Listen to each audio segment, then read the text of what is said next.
Discover the world کے معزز دوستوں، صدام حسین مسلم تاریخ کا ایک ایسا بہادر اور نڈر شخص تھا جس سے یہودی خوف کھاتے تھے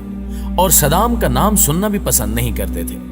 صدام حسین اکثر اپنے دیے گئے انٹرویوز میں بتاتا رہتا تھا کہ میں ایٹم بم اپنے ملک کے لوگوں کے لیے نہیں بنا رہا، بلکہ یہ میں اس لیے بنا رہا ہوں تاکہ میں یہودیوں کی نیندیں اڑا سکوں۔ ایک دفعہ صدام حسین سے متعلق اسرائیل کے وزیر دفاع نے کہا تھا کہ یہ ایک پاگل شخص ہے جسے نہ تو اپنی فکر ہے اور نہ ہی لوگوں کی۔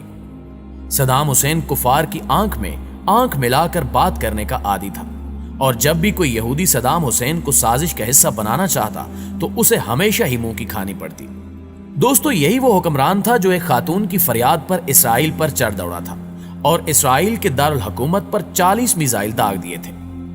ہوا کچھ یوں تھا کہ ایک دفعہ صدام حسین کی لائیو کانفرنس چل رہی تھی کہ اچانک ایک چیختی چلاتی ہوئی عورت اس کے سامنے آ کر کھڑی ہوئی اور صدام حسین کو سخت الفاظ میں مخاطب کرتے ہوئے کہا کہ اسرائیلی فوجیوں نے میری بیٹی کو ریپ کا نشانہ بنا کر قتل کر دیا ہے اور تمہیں یہاں کوئی فکر نہیں ہے، تم عیش و آرام کی زندگی بسر کر رہے ہو اور ادھر ہم پر مظالم کے پہاڑ توڑے جا رہے ہیں۔ اس عورت نے مزید کہا کہ روزانہ ہمارے گھروں سے اسرائیلی فوجی ہم سب کی آنکھوں کے سامنے ہماری بہنوں اور بیٹیوں کو اغوا کر کے لے جاتے ہیں، جن کو بعد میں قتل کر کے پھینک دیا جاتا ہے، اور ہمارے چھوٹے چھوٹے بچوں کو سڑکوں پر گھسیٹ گھسیٹ کر مار دیا جاتا ہے۔ کیا تمہیں ان عورتوں، بوڑھوں اور بچوں کی چیخیں سنائی نہیں دیتی جو روزانہ اسرائیلی فوجیوں کی گولیوں کا نشانہ بنتے ہیں؟ کیا تم سے ان عورتوں، بچوں اور بوڑھوں کی چیخوں کا حساب نہیں لیا جائے گا؟ اس عورت کی یہ باتیں سن کر صدام حسین رونے لگا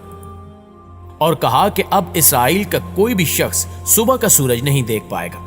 اور جس طرح یہودیوں نے ہماری ماؤں بہنوں کو رلایا ہے، میں اسی طرح ان کی چیخیں نکلواؤں گا اور ان کو تہس نہس کر کے رکھ دوں گا۔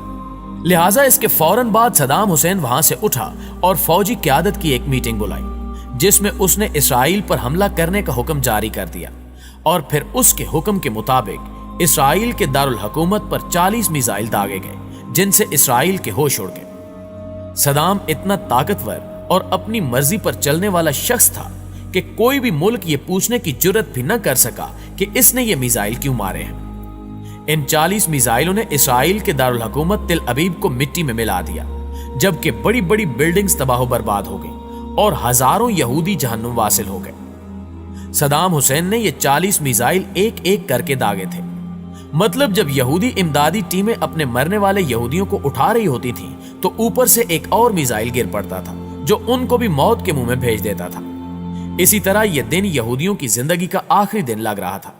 لہٰذا تمام یہودی چوہوں کی طرح اپنے اپنے گھروں میں چھپ گئے اور مرنے والے یہودیوں کی لاشیں ویسے ہی سڑکوں پر پڑی رہیں جو کتوں کی غذا بنی۔ صدام حسین کے حملوں سے لگتا تھا کہ آج کوئی ایک بھی یہودی بچ نہیں پائے گا، لیکن اللہ کو کچھ اور ہی منظور تھا، اور آخر کار کچھ یہودی ان حملوں سے بچ نکلنے میں کامیاب ہو گئے۔ مگر آج بھی یہودی صدام حسین کو ہٹلر ثانی کا نام دیتے ہیں اور صدام کا نام سنتے ہی تھر تھر کانپنے لگتے ہیں۔ ناظرین گرامی، چونکہ اب یہودی اور دیگر کفار جان چکے تھے کہ اب ہم نے عراق کو ظاہری طور پر چھیڑنے کی کوشش کی تو یہ ہماری نسلیں تباہ و برباد کر دیں گے، لہٰذا یہ اندر ہی اندر عراق اور صدام حسین کے خلاف مختلف سازشوں میں مصروف ہو گئے، اور امریکہ اور اس کے اتحادیوں نے اپنے تحفظ کے لیے عراق پر حملے کا ارادہ بنا لیا۔ اس منصوبے کو بین الاقوامی سطح پر درست ثابت کرنے کے لیے ایک بڑا کھیل کھیلا گیا، اور امریکہ، برطانیہ اور ان کے اتحادیوں نے صدر صدام حسین اور عراقی حکومتوں پر بچوں کے اسپتال پر حملہ کرنے کا الزام عائد کر دیا،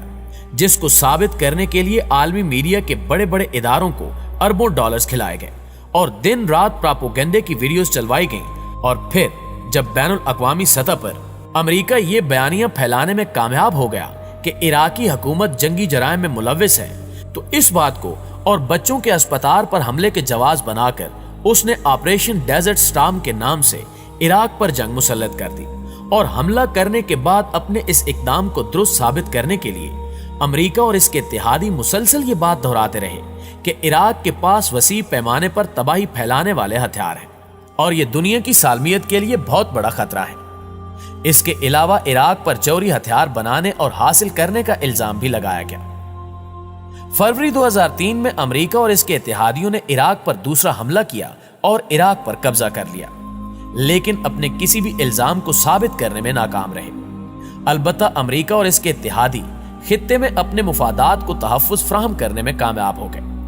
اس قبضے کے بعد 14 دسمبر 2003 میں صدام حسین گرفتار ہوا،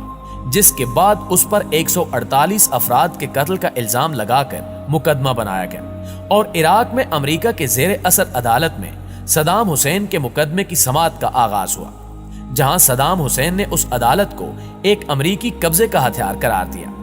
اس مقدمے کے جج نے جب امریکی سرکار کی مرضی کا فیصلہ دینے سے انکار کیا تو اس جج کو ملزم سے ہمدردی رکھنے کے الزام میں برطرف کر دیا گیا اور ایک نیا جج آ گیا جس نے مقدمے کے آخری مراحل کی سماعت کی، جبکہ اس تمام تر عدالتی کارروائی کے دوران صدام حسین امریکی تحویل میں رہا اور مقدمے کی سماعت کے دوران صدام حسین کے 3 وکیلوں کو بھی قتل کیا گیا، جس پر صدام حسین نے بھوک ہڑتال کی۔ لیکن اس کے باوجود صدام حسین کو آزاد ٹرائل کا حق نہیں دیا گیا اور عدالت نے امریکہ کی ایما پر صدام حسین کو پھانسی کی سزا سنا دی۔ صدام حسین کو سنائی جانے والی پھانسی کی یہ سزا بین الاقوامی سطح پر تنقید کا نشانہ بنی، لیکن امریکہ بہادر کے سامنے کس کی چلتی ہے، کیونکہ جس کی لاٹھی اس کی بھینس۔ دوستو، امریکی قید کے دوران صدام حسین نے اپنے دن کیسے گزارے، اس حوالے سے اس کی نگرانی پر تعینات ایک امریکی فوجی کا کہنا تھا کہ صدام حسین بہت کم ہی کوئی شکایت کرتا تھا۔ کمرے کے باہر ایک قیاری تھی جسے وہ باقاعدگی سے پانی دیتا تھا۔ انتہائی بے خوف آدمی تھا اور موت کو تو وہ جیسے کوئی خوف زدہ کرنے والی چیز ہی نہیں سمجھتا تھا اور نہ وہ کسی پچھتاوے کا شکار معلوم ہوتا تھا۔ صدام حسین نے زندگی میں جو بھی کیا وہ صرف اور صرف اپنی عوام کے مفاد کی نیت سے کیا۔ دوستو، اس نام نہاد عدالت کی جانب سے سنائی جانے والی سزا پر عمل درآمد کے لیے بھی قوانین کی خلاف ورزی کی گئی اور سوئے ہوئے صدام حسین کو جگا کر بتایا گیا کہ اگلے چند گھنٹوں میں اس کی سزا پر عمل درآمد کیا جائے گا۔ یہ خبر سن کر بھی صدام مطمئن رہا اور آخری سفر کی تیاری شروع کر دی۔ نہانے کے بعد اللہ کے حضور سجدہ ریز ہوا اور شکرانے کے نفل پڑے، پھر ناشتہ کیا اور پھر اپنے قریبی افراد کے نام خطوط لکھے اور اپنے سارے کام نمٹانے کے بعد صدام حسین خود چل کر مسکراتے ہوئے پھانسی گھاٹ تک پہنچا۔ دوستو، صدام حسین کے آخری وقت میں لکھے گئے خطوط میں ایک خط ایسا بھی تھا جو اس نے اپنی بیٹی کے نام لکھا تھا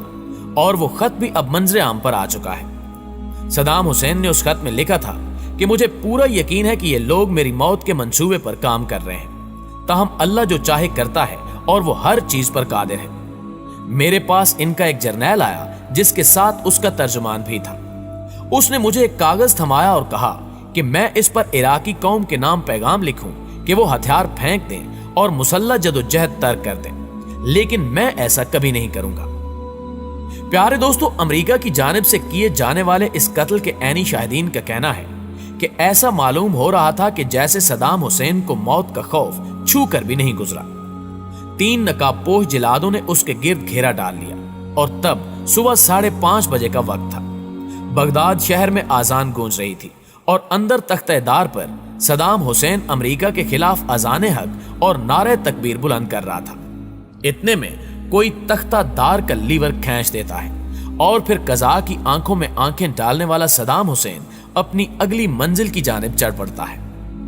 دوستو، صدام حسین تو امریکہ کے ہاتھوں مارا گیا، لیکن اس کے بعد عراقی عوام کی بدبختی کا دور شروع ہوا اور آج بھی عراق پر کسی نہ کسی صورت امریکہ کا قبضہ ہے اور وہ عراق کی سرزمین اور لوگوں کو استعمال کر کے دوسرے اسلامی ممالک کے خلاف کارروائیاں کر رہا ہے۔ یہاں ایک بات یاد رکھنے والی یہ بھی ہے کہ کفار کسی بھی صورت مسلمانوں کے دوست نہیں ہو سکتے اور یہ قرآن پاک کا سیدھا سادہ اعلان ہے۔ جی تو معزز دوستو، یہ تھی ہماری آج کی ویڈیو۔ ہمیں ہمیشہ کی طرح آج بھی امید ہے کہ آج کی ویڈیو آپ کو بے حد پسند آئی ہوگی۔ انشاءاللہ آپ سے ملاقات ہوتی ہے اگلی ویڈیو میں، تب تک اپنا اور اپنے پیاروں کا ڈھیر سارا خیال رکھیے۔ اللہ نگہبان۔